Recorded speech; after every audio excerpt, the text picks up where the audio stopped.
Meus irmãos, para a exposição da palavra do Senhor nessa noite, abra sua Bíblia mais uma vez agora no livro do profeta Isaías, no capítulo 9, e nós leremos alguns versículos deste capítulo, texto que muitas vezes lembramos neste momento de proximidade com o Natal. Livro do profeta Isaías, capítulo 9, e eu quero ler somente os 7 primeiros versículos, sendo que hoje nossa exposição será somente nos 5 primeiros versículos, e Deus permitindo, na próxima semana trataremos do versículo 6 e 7. Diz assim a palavra do nosso Deus: mas para a terra que estava aflita não continuará a obscuridade. Deus, nos primeiros tempos, tornou desprezível a terra de Zebulon e a terra de Naftali, mas nos últimos tornará glorioso o caminho do mar além do Jordão, Galileia dos gentios. O povo que andava em trevas viu grande luz, e aos que viviam na região da sombra da morte, resplandeceu-lhes a luz. Tem multiplicado este povo e a alegria lhe aumentaste. Alegrem-se eles diante de ti, como se alegram na ceifa e como exultam quando repartem os despojos. Porque tu quebraste o jugo que pesava sobre eles, a vara que lhes feria os ombros e o cetro do seu opressor, como no dia dos midianitas. Porque toda a bota com que anda o guerreiro no tumulto da batalha e toda a veste revolvida em sangue serão queimadas e servirão de pasto ao fogo. Porque um menino nos nasceu, um filho se nos deu, o governo está sobre os seus ombros, e o seu nome será Maravilhoso Conselheiro, Deus Forte, Pai da Eternidade e Príncipe da Paz, para que se aumente o seu governo e venha a paz sem fim sobre o trono de Davi e sobre o seu reino, para o estabelecer e o firmar mediante o juízo e a justiça desde agora e para sempre. O zelo do Senhor dos Exércitos fará isto. Amém. Esta é a palavra do nosso Deus. Vamos orar mais uma vez, rogar que Deus nos ilumine neste momento de exposição da sua palavra. Bondoso Deus e Pai, nós te agradecemos porque nessa noite de domingo, dia do Senhor, podemos te adorar, te bendizer, elevar nossas orações e nossos louvores em forma de música a ti. E também, principalmente, ouvirmos o que o Senhor tem a nos dizer nesta hora, neste lugar. Que o Senhor seja gracioso para conosco, nos abençoe, nos iluminando a mente e o coração, para que neste momento de encontro contigo, o Senhor mesmo fale através da exposição da sua palavra. Não somos capazes por nós mesmos de fazê-lo, mas rogamos que o Senhor nos ilumine a mente, o coração, cada palavra que for dita, que seja encontrado fiel, e que o Senhor mesmo opere transformação no nosso ser, no nosso coração, abrindo o entendimento e também transformando a nossa vida. É isso que nós pedimos e agradecemos no nome do nosso Senhor e Salvador Jesus Cristo. Amém. Meus irmãos, mais uma vez chegamos nos dias que antecedem o Natal. Não sei quantas vezes os irmãos já passaram por isso. É a 37ª vez. É claro que eu não lembro de todas, mas todo ano é assim. Mais uma vez nos aproximamos do dia do nosso aniversário e também nos aproximamos deste dia em que comemoramos o Natal sobre o momento em que o Senhor Jesus nasceu, em que veio a este mundo. Sempre quando se aproxima dessa época, na verdade, esse tempo até já passou o seu início, nós vemos decorações características aparecerem, até mesmo aqui, não é? Ao lado, sobre a mesa, quando passamos por rua, na vizinhança, também vemos essas decorações gradativamente aumentando características do Natal. Nós vemos luzes piscando em janelas, em quintais, jardins. Vemos o movimento crescendo nas ruas, nos comércios e até na própria família. Nesses dias, creio que ontem, eu vi uma notícia de que aqui no centro de São Bernardo, a Marechal virou um calçadão para evitar aglomeração por causa do aumento deste movimento no comércio. E também, nesses dias que antecedem o Natal, nós temos a expectativa de ouvir músicas natalinas. Já pensou se nos cultos que antecedem o Natal não cantássemos essas músicas de Natal que esperamos o ano inteiro para cantá-las? Desejamos ouvi-las e também cantá-las neste período especial. Mas como eu disse às crianças, esse ano será diferente. Talvez, não importa quantos natais você já tenha passado, talvez de todos os outros momentos de Natal que você possa lembrar. Em um dos anos da minha vida, na virada do ano, eu estava internado e no outro ano, depois do momento em família, eu fui para o hospital. Não sei o que acontecerá nesse ano, mas quando a gente pensa no momento de Natal, como foram os natais anteriores, este ano será diferente.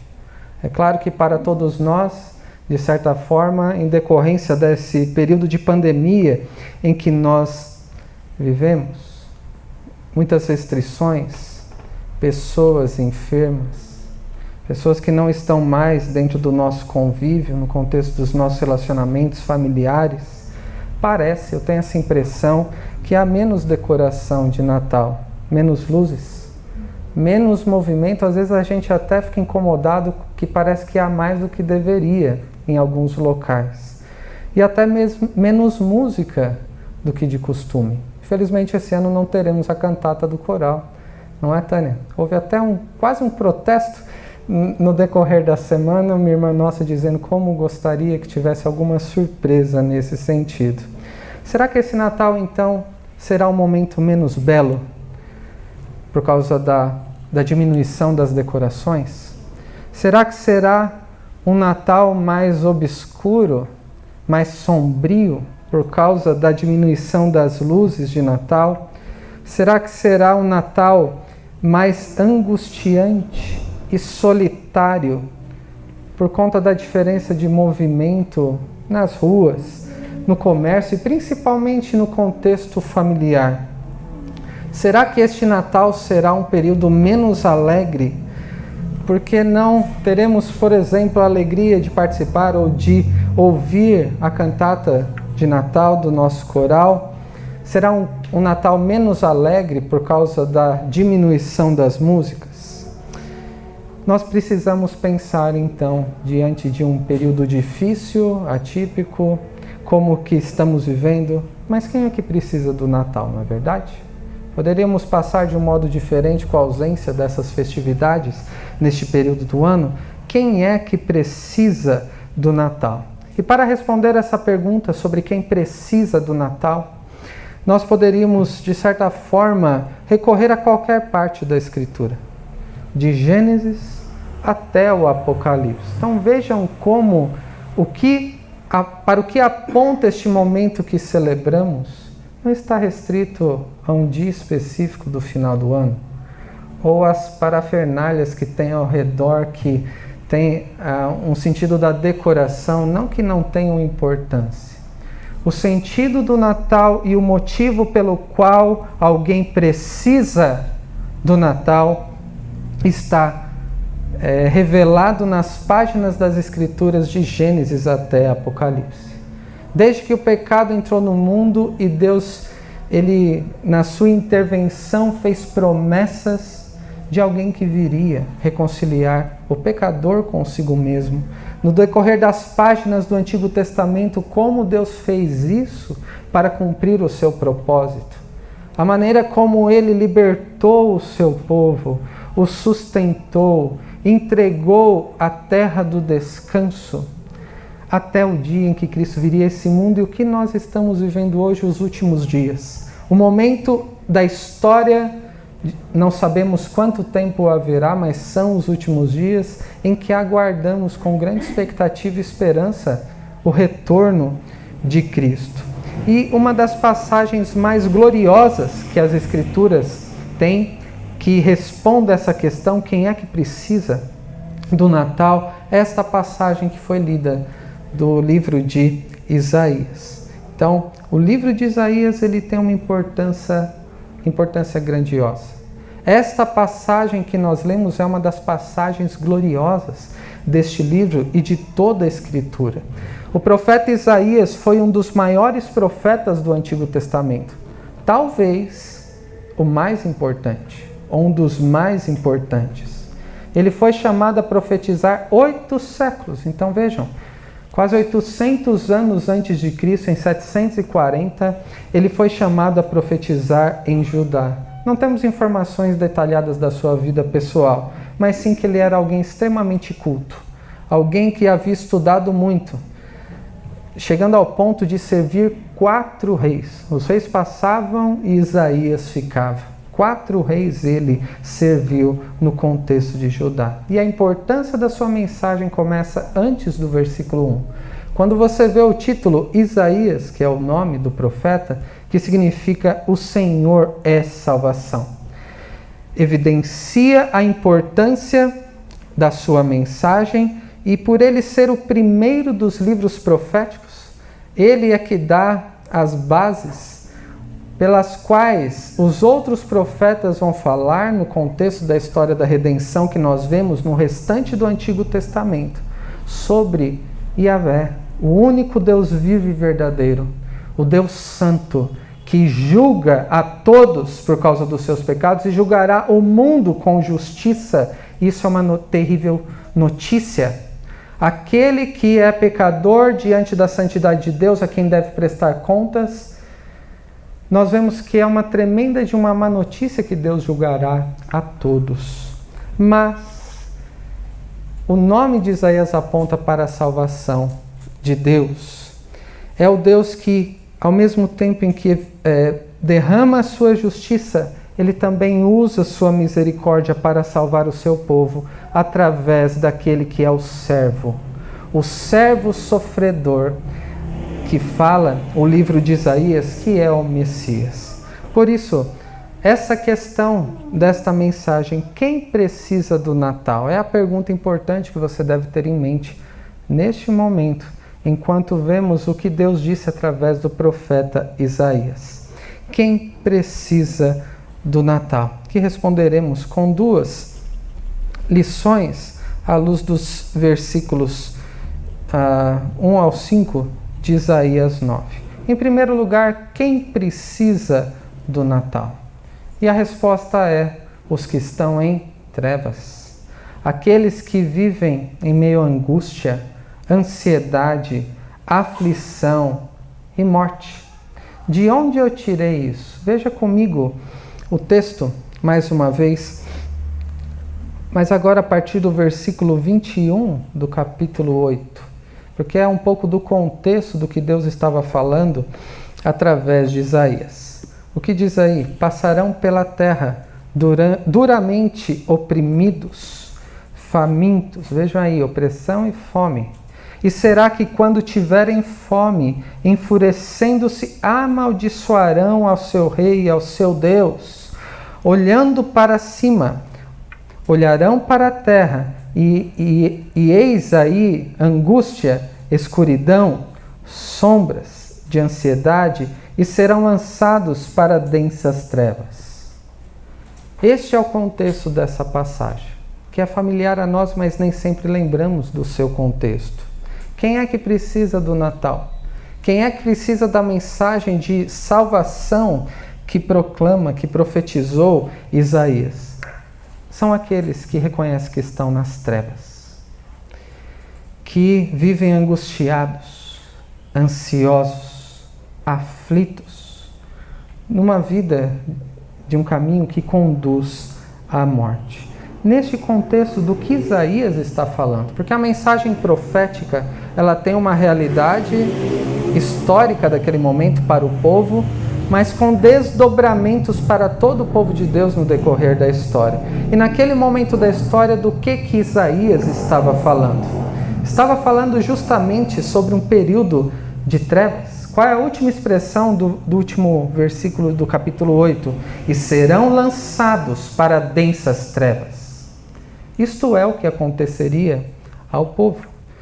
Passaria por um período de trevas muito intensas, um período extremamente sombrio, de opressão, angústia, ansiedade, aflição e morte. Isso significa que passariam por muito sofrimento. E durante os 2 próximos séculos, 200 anos depois de Isaías, ele ainda passariam por opressão dos assírios, que destruiu o reino do norte em 722, alguns anos depois de Isaías ter começado a profetizar. Eles seriam também destruídos, Jerusalém seria destruída, vimos isso nas mensagens sobre Lamentações, pela Babilônia, passariam pelo domínio persa, passariam por 400 anos de silêncio, e Deus não revelaria mais através de profetas durante esse período. Que período sombrio, de incertezas talvez, sem ouvir novamente a voz de Deus como tinha acontecido no passado. Eles seriam oprimidos por Roma, que era o contexto em que Jesus veio a este mundo. E todo esse sofrimento era devido ao quê? Era devido ao próprio pecado do povo, da aliança. Como uma expressão do Deus Santo, que julga a todas as nações. E para ter uma ideia desse sentido da mensagem, volte um pouco na sua Bíblia, no capítulo 6. Quando Isaías tem uma visão e contempla a santidade de Deus, então no versículo 9, depois dessa visão, o que Isaías diz? O início é mais conhecido, mas no versículo 9 o que é dito? Então disse ele, quando Isaías diz, envia-me a mim, qual foi a resposta que ele ouviu do Senhor? Versículo 9. Então disse ele, vai, dize a este povo, ouvi, ouvi, e não entendais. Vede, vede, mas não percebais. Torne insensível o coração deste povo, endurece-lhe os ouvidos e fecha-lhe os olhos, para que não venha ele a ver com os olhos, a ouvir com os ouvidos e a entender com o coração, e se converta e seja salvo. Então disse eu, até quando, Senhor? Vejam só a expressão do juízo de Deus. Isaías, você vai pregar e não vão ouvir, não vão entender, não vão ser transformados, não serão salvos, para que não se convertam. Uma expressão do juízo de Deus, deixando-os nos seus próprios caminhos, nos seus próprios pecados. Isaías percebe isso. Diante da santidade de Deus, com uma declaração do seu juízo, ele diz no versículo 11, até quando, Senhor? Então ele respondeu, até que sejam desoladas as cidades e fiquem sem habitantes, as cidades fiquem sem moradores e a terra seja de todo assolada. E o Senhor afaste dela os homens e no meio da terra seja grande o desamparo. Mas se ainda ficar, a 10ª parte dela tornará a ser destruída, como o terebinto e como o carvalho, dos quais, depois de derribados, ainda fica o toco, assim a santa semente é o seu toco. Que expressão do juízo do Deus Santo que julga todos, que vê o seu povo nos seus pecados, que vê toda a sua criação, a humanidade, de uma situação de inimizade contra ele mesmo. Mas embora essa passagem aqui seja uma declaração do juízo de Deus tão dura, isso aconteceria até que eles fossem destruídos, as cidades desoladas, e praticamente não sobrasse nada. Mas vejam o versículo 13, começa com o mas se ainda assim ficar a parte dela, tornará a ser destruída, mas ainda mais ao final do versículo ficaria o toco. E esse toco aí é o quê? Aqueles que seriam preservados, mesmo que passando pelo sofrimento, o remanescente fiel, aqueles que, como Daniel e os seus amigos, chegando na Babilônia, foram preservados em fidelidade a Deus no meio de tamanha opressão. E voltando agora para o texto de Isaías 9, nós vemos que o versículo 1 começa com o mas. Depois de dizer, e serão lançados para densas trevas, nos é dito, mas para a terra que estava aflita não continuará a obscuridade. Então, considerando todo o sofrimento permitido e usado por Deus que veio antes, em meio a um quadro de apostasia, eles estavam desprezando, estavam se dirigindo com desprezo contra Deus. Eles foram oprimidos, passaram fome. Lembrem-se lá da mensagem de Lamentações. Foi um período tão terrível, de tamanha fome, na opressão babilônica, no início ali, no cerco de Jerusalém, que até as mulheres comiam os próprios filhos. Tamanha era a fome, tamanho era o sofrimento deste período. Que grande angústia, que ansiedade, aflição e escuridão. Mas há um mas. A esperança não era na mudança do povo, mas naquilo que Deus estava fazendo. Porque como nos é dito ali, mas para a terra que estava aflita não continuará a obscuridade. Deus, começa em Deus. Nos primeiros tempos tornou desprezível a terra de Zebulon e a terra de Naftali, mas nos últimos ele tornará glorioso o caminho do mar, além do Jordão, Galileia dos gentios. Estes lugares que foram mencionados aqui foram os primeiros a serem atingidos pelos inimigos. Então Zebulon, Naftali, depois a região da Galileia dos gentios, que haviam recebido trevas. Um dia Deus está dizendo, será glorioso, receberiam glória no lugar de trevas, segundo o versículo 1. Acompanhe aí o versículo 2. No lugar de escuridão haveria luz. O povo que andava em trevas viu grande luz. E aos que viviam na região da sombra da morte resplandeceu-lhes a luz. E mais do que isso, nos versículos que veremos.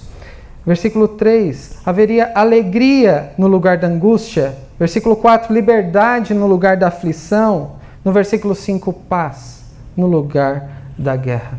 Em outras palavras, meus irmãos, o que Deus está falando através de Isaías é que o povo de Deus, Judá, passaria por densas trevas, por um grande sofrimento e opressão, por causa dos pecados do povo, da incredulidade do povo e até do rei, como foi Acás, que foi o motivo pelo qual Deus usou o seu juízo contra o seu povo. E estes dois primeiros versículos que nós consideramos aqui, considerando-os à luz dos nossos dias, qual é o quadro em que nós vivemos?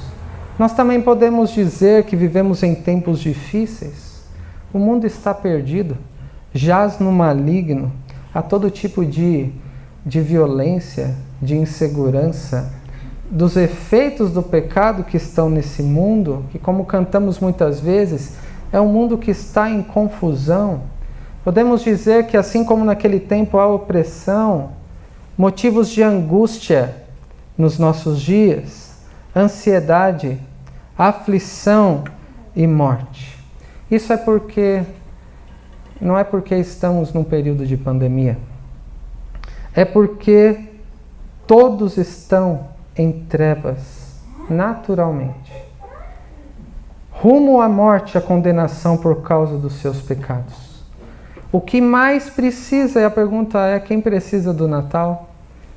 O mundo, a humanidade precisa de esperança. E essa esperança não pode ser encontrada em nada nesse mundo, no que a pessoa possa fazer nessa vida. Alguns podem pensar em estratégias baseado na inteligência, podem almejar o sucesso, realização, estarem bem consigo mesmo. Eu tenho esperança que tudo vai dar certo, que esse período de dificuldade vai passar, que eu vou ser bem-sucedido, que eu vou conquistar, que eu vou construir um patrimônio, que eu vou casar ou vou ter filhos e assim por diante. Muitos podem colocar a esperança na política, dependendo de quem está no poder, em tipos de ideologia, da forma de pensar e lidar com as questões cotidianas. Muitos colocam a esperança na ciência e na medicina, que se mostrou tão limitada nesses dias que nós estamos vivendo. Muitos colocam a esperança na economia, dólar caiu, bolsa subiu, e o que isso muda? O que pode impactar na nossa vida quanto ao emprego, quanto ao sustento? Muitos podem ter a esperança de ter boa saúde, poderem viver bem, e não há certeza de que isso vai acontecer. Podemos ser acometidos de tantas coisas. Muitos podem colocar a esperança no desenvolvimento de tecnologia ou até no entretenimento, algo que possa alegrar o coração, algo que possa satisfazer. Mas, meus irmãos, nós vemos nas Escrituras que a humanidade não pode enxergar, porque além de morta nos seus pecados, de cego, não pode ver, é porque está rodeado de densas trevas. É impossível que o ser humano por si mesmo encontre satisfação, porque está submerso em todo tipo de angústia que é fruto do pecado. Não pode usufruir plena liberdade. É um engano do que seria liberdade. Eu posso fazer o que eu quiser e não devo satisfação a ninguém. Mas na verdade isso é um engano, isso se chama escravidão. Está sendo afligido pelas amarras do pecado e dos nossos inimigos. Ninguém pode experimentar a verdadeira paz, porque todos são, por natureza, inimigos de Deus e também dos seus semelhantes. E nesse texto de Isaías, como toda a narrativa bíblica de Gênesis e Apocalipse, nós vemos que há uma luz no final de um túnel de escuridão. Nós vemos essa única esperança no Evangelho do nosso Deus, que revela a sua glória, como Deus disse que faria, em meio às trevas. Ele manifesta a sua luz num lugar em que há escuridão. Somente Ele pode conceder verdadeira alegria, mesmo em meio a angústias dessa vida, e que nos liberta do pecado. Quando nos toma como inimigos que nós somos e nos adota como filhos. O nosso Deus Santo que julga a todos e condena o perverso. Ele é o Deus que também torna inimigos filhos e nos faz a paz através do seu Filho. Não foi isso que o Filho de Deus, o nosso Senhor Jesus, disse no início do seu ministério? Nos é dito sobre Jesus lá em Mateus 4, versículo 15, quando diz: terra de Zebulon, terra de Naftali, caminho do mar além do Jordão, Galileia dos gentios. O povo que jazia em trevas viu grande luz, e os que viviam na região e sombra da morte, resplandeceu-lhes a luz. Para que se cumprisse aquilo que Deus diz por intermédio de Isaías, que o povo, depois de densas trevas, contemplaria a glória de Deus, a sua luz, teria motivo de alegria, encontraria esperança, e ao invés de morte e vida, quem é que começou o seu ministério? O Senhor Jesus. E o evangelista Mateus nos diz: daí por diante, passou Jesus a pregar e a dizer: arrependei-vos, porque está próximo o reino dos céus. Quem é que precisa do Natal? Foi a nossa pergunta inicial. São aqueles que estão nas trevas. Precisam dessa luz que nos é revelada com o nascimento de Jesus, para que possam ver essa luz que veio ao mundo, o Senhor Jesus. E assim tenham esperança e recebam a salvação, que é sobre o que falam os versículos seguintes, que eu quero ler mais uma vez aqui. Essa segunda lição, que é um pouco mais breve. Versículo 3: tens multiplicado este povo, a alegria lhe aumentaste, alegram-se eles diante de ti, como se alegram na ceifa e como exultam quando repartem os despojos. Porque tu quebraste o jugo que pesava sobre eles, a vara que lhes feria os ombros e o cetro do seu opressor, como no dia dos midianitas. Porque toda a bota com que anda o guerreiro no tumulto da batalha, e toda a veste envolvida em sangue serão queimadas, servirão de pasto ao fogo. Quem é que precisa do Natal? São aqueles que precisam de salvação, que recebem através dessa salvação alegria, libertação, paz, e se devotam a adorar o Deus que os salvou. Esta aqui é a ideia desses versículos, que aqueles que precisam de salvação recebem alegria, libertação, paz e se curvam em adoração. Aqui o profeta Isaías, ele fala como se tratasse do futuro já realizado. Na linguagem profética, como um dos aspectos que é falar sobre o porvir, sobre o futuro, Isaías fala que depois de um período de densas trevas, aconteceria algo contrário àquela realidade que eles estavam vivenciando e que passariam por muito tempo. Com tanta opressão, o que aconteceu com o povo foi reduzido e ficou restrito a uma porção muito pequena, comparável ao que fora anteriormente. Mas agora a esperança é o dia em que o povo seria restaurado pelo Senhor. Eles esperavam o dia da visitação de Deus e a maneira como restauraria o seu povo e os libertaria da opressão dos seus inimigos. Zacarias falou sobre isso. Era a expectativa de todo o Antigo Testamento naquele período em que o Senhor Jesus veio a este mundo. E neste versículo 3, nós vemos, tens multiplicado esse povo. Não naquele período. Por isso Isaías está falando de um período futuro, como já tendo sido realizado, porque era certo. O próprio Senhor faria isso.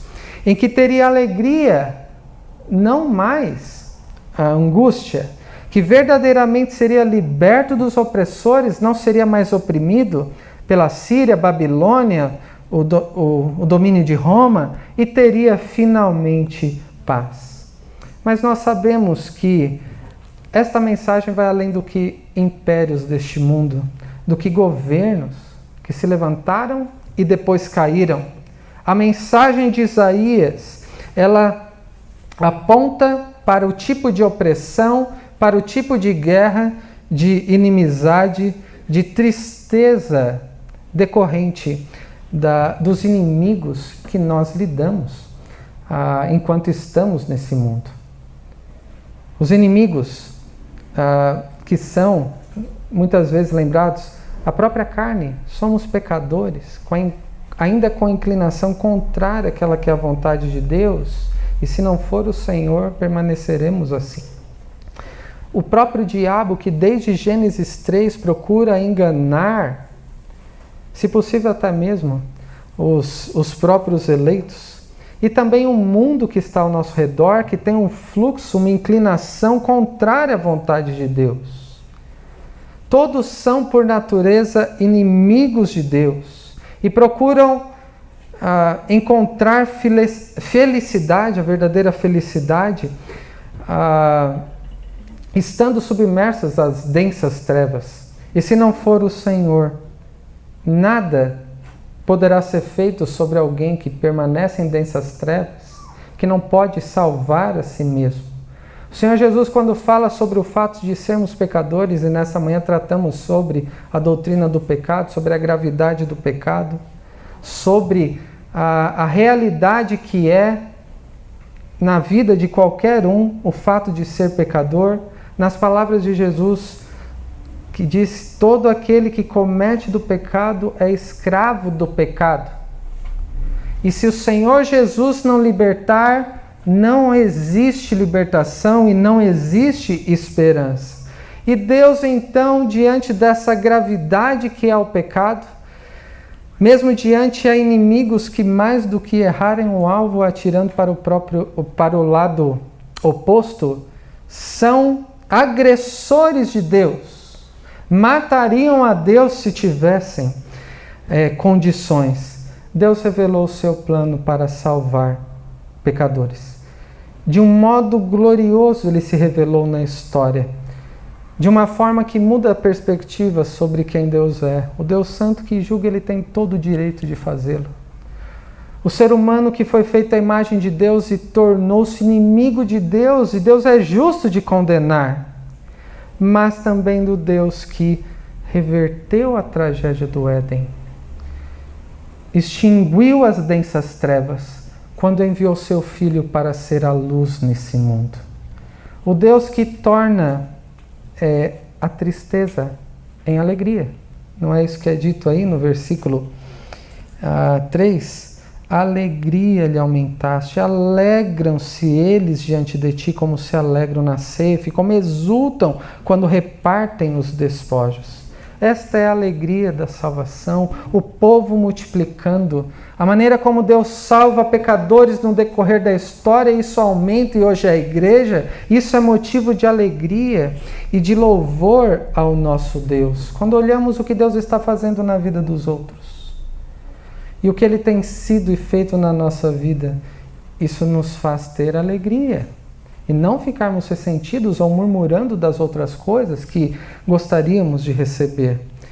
Além disso, nós vemos que Deus revelou a sua salvação na verdadeira libertação que Ele mesmo realizou no pecador. O versículo 4, porque tu quebraste o jugo que pesava sobre eles, a vara que lhes feria os ombros e o cetro do seu opressor, como no dia dos midianitas. A verdadeira libertação, como está dito lá em João 8,36, se o Filho vos libertar, verdadeiramente sereis livre. Quem precisa do Natal? Dessa mensagem que pode conceder libertação, alegria na salvação, que pode nos dar a devida noção daquilo que Deus já fez na história, como Ele cumpriu suas promessas em Cristo e aquilo que Ele ainda fará no seu retorno. Quem precisa do Natal?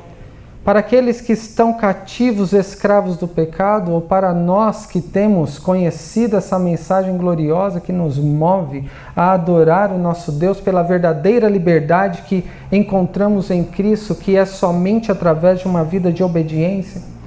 Isso nos move então a adorarmos a Deus através do culto e também da vida. Essa mensagem intencionalmente parecerá ser interrompida antes do fim. Isso porque depois dessa declaração de quem está em densas trevas precisar de esperança que Deus disse que viria, com uma luz que extinguiria essas trevas. Daquele que está cativo e aqui dos assírios, dos babilônicos, mas acima de tudo do pecado, e que o próprio Deus libertaria dessa escravidão. Agora, como Deus fará isso? Através de uma criança, que de um modo impensável para muitos, viria a este mundo, que é sobre o que falam os versículos 6 em diante, que veremos, se Deus quiser, na próxima semana. Porque um menino nos nasceu, um filho se nos deu. Ele é o motivo da nossa esperança. Ele é aquele que nos liberta do pecado. Ele é aquele que nos faz alegrarmos na salvação, sermos verdadeiramente livres, e também é o mediador pelo qual podemos adorar o nosso Deus. Quem precisa do Natal? Espero que você responda no seu coração diante de Deus: eu preciso ouvir essa mensagem do Natal. A mensagem do Evangelho, que me dá esperança no mundo de tantas aflições e tribulações. Uma mensagem que me dá verdadeira alegria quando muitos estão cativos nos seus pecados.